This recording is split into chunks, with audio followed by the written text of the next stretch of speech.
You studied for weeks, memorized everything, but then when it's time for the exams, your mind goes blank, gone. It's like your mind's been erased. In this video, I'm going to be explaining why the blank mind happens and how you can solve it. When you see that exam paper, you don't just see questions.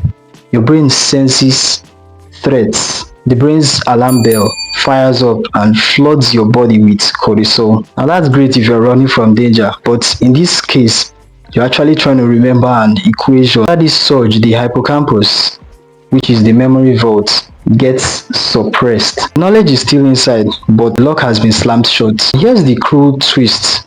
The moment you realize that you've forgotten everything, mind panics even more. Your self-talk turns toxic.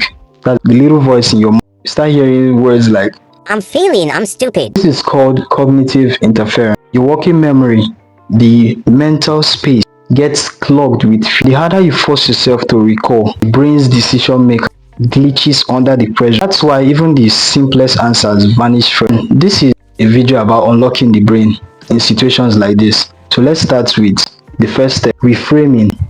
When you see the exams as a challenge, not as a threat, study shows stress hormones drop. Second, controlled breathing. Slow inhales and exhales activates the vagus nerve.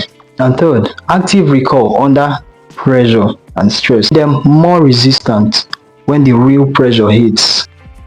So far, we've gone over reframing, controlled breathing, active recall under pressure and stress. Following these 3 steps guarantees a huge progress in how you recall during the exams.